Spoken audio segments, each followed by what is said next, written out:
everybody, happy Friday, happy Juneteenth, happy to be alive, just happy. Welcome back to my channel. I'm Cheric. For those of you who don't know, I'm a lifestyle blogger, I'm a content creator, and I guess it's safe to go ahead and call me a YouTuber too, because I really like making these videos. Y'all just don't understand. And if you are not new to my channel and you do know who I am, thank you so much for yet again clicking on another one of my videos. In today's video, as you can already see by the name of the title, I want to talk about homeschooling versus public school. I know a lot of you are wondering if homeschool would be the best option for your child or your children come fall 2020. I know a lot of you all are weary about sending your child to school just due to COVID-19 and due to all the other craziness that's going on in the world right now. And that is totally understandable, because if you do know me personally, you've been watching my YouTube channel, you've been watching me on social media, kind of keeping up with my posts and whatnot, you already know that I started homeschooling my son January 2020. And there was a few things that I wish I would have known before I started homeschooling. So my goal in this video is to share everything with you that I wish someone had told me before I started homeschooling my son. So if you are interested in hearing more about that, you definitely want to stick around to the end of this video. First thing that I want to do is take a sip of my energy drink.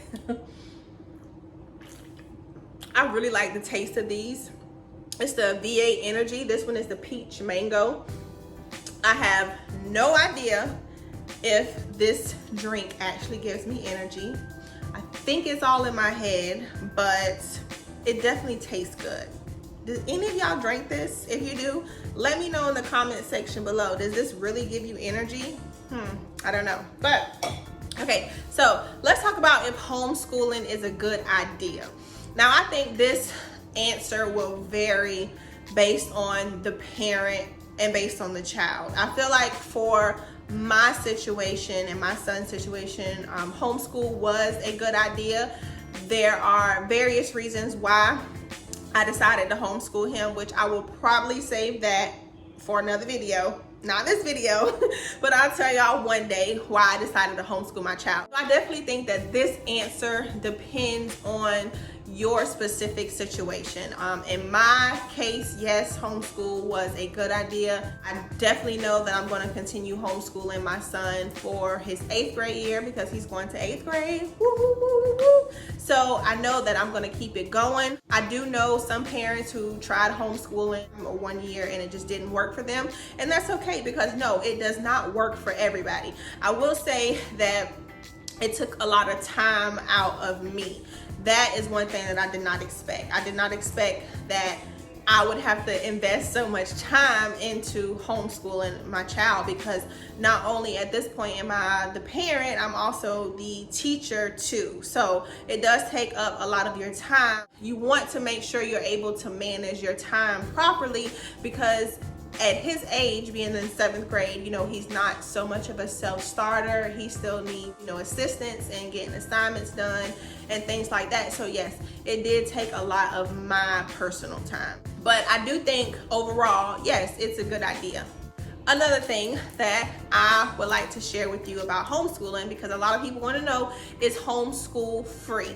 There are some homeschooling programs out there, I will tell you, they are gonna break your pockets. Like, you're gonna call, you're gonna ask for the rates, and they're gonna tell you, and you probably gonna wanna just hang up. Like, I'm so honest, because some of the rates are outrageous, and me, no, I could not afford that. So it just pretty much depends on the type of homeschool program you get your child registered in. I do know that they have a program called Time for Learning, which is a homeschool program, and I want to say that is very cost effective. I'm not sure of the exact amount, so don't get me to lying, but if you look up Time for Learning, I know that's a very good homeschool for your child. Is one that does cost, but again, like I say, it is very cost effective. The homeschool program that we chose was called Georgia Connections Academy. So it's technically still like public school, but it's public school at home. And because it is public school, then therefore, yes, it is completely free. We didn't have to pay for anything. I mean, obviously you got to pay for a laptop for your child, and you know, materials here and there. They send you books, and they send you everything that you pretty much need.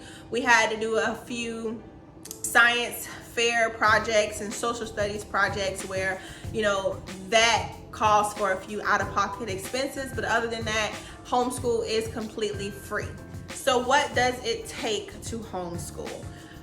It takes time management, it takes consistency, it takes patience. Let me say that again for the ones in the back. It takes patience, okay? And if you know me, you know that patience is something that I lack, okay? So I had to work on that.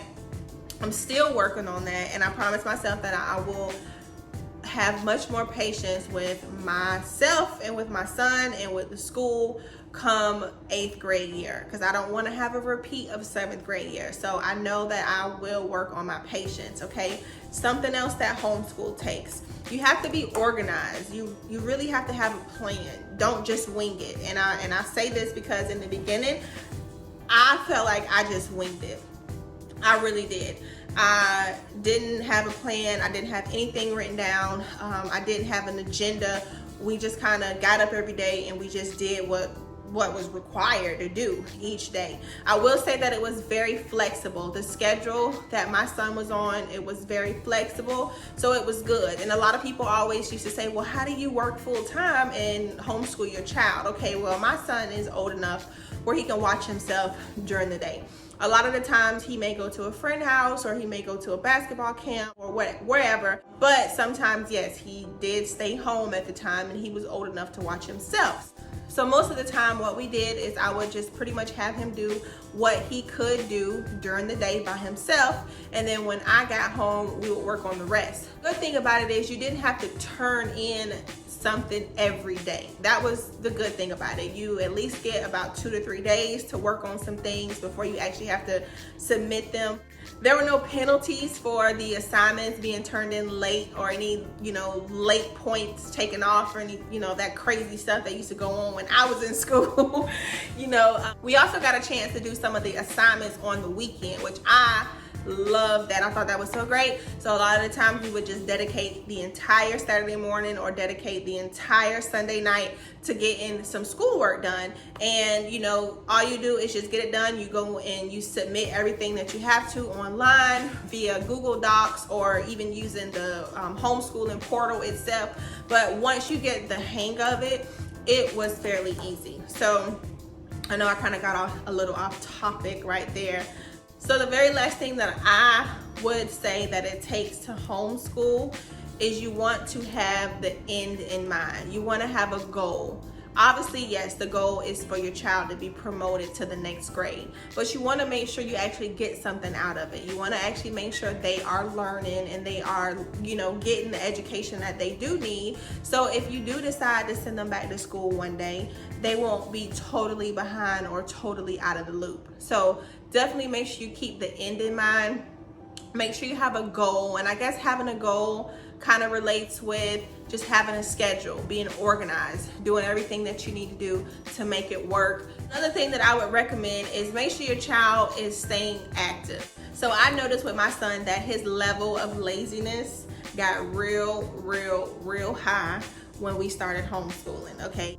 He was a pretty active child in the beginning, and I mean, he is still very active, but I did, as his mother, you know, notice that his level of laziness shot through the roof. So make sure you still keep your child active. Where my son was in homeschool, he was actually in PE. He was in, you know, health education. So there was a requirement for him to kind of go outside and, you know, do some physical activity, whether it be jump roping or jumping jacks or basketball or swimming or, you know, whatever. You just want to make sure you keep your child active as possible. You don't want them just sitting home playing the video games every day, or just sitting home eating or being on the phone. Make sure they're active some way, shape, or form. So again, when, you know, life was normal before COVID-19 kind of just came and shut everything down, I would let my son go to Get Air every day. And if you don't know what Get Air is just a trampoline park here in my area. And I mean, he would go literally every day. Obviously, he can't really do that anymore. So what we do now is we just kind of go outside and we ride bikes, and it's, you know, fun. It's something, a great bonding experience for the both of us, and it's just something that kind of keeps him active. So I know this video was very short and sweet, but I really did just want to get to the point. I didn't want to keep y'all or hold y'all up for too long. So I hope that you did get something out of this video. If you do have any more questions about homeschooling and the process and, you know, what you should do before you start, I am going to write a blog post that will go along with this video. So make sure you go read that just for more detailed information. Share this video with a friend, share it with somebody who needs it. If you really did like this video, go ahead and give me a thumbs up, y'all. It really does help my channel when y'all give me thumbs up. If you are not already following me, make sure you come follow me on Instagram and slide in my DM and say hello or whatever you choose to do. Again, thank you so much for watching. I hope y'all are staying safe out there. Make sure you continue to practice social distancing and wash your hands, and I will catch y'all in the next video. Bye-bye. I just spit. Ooh, the pizza box is up there. That's real cute, Cheric. I didn't even see that till just now. I'm done recording. But anyways,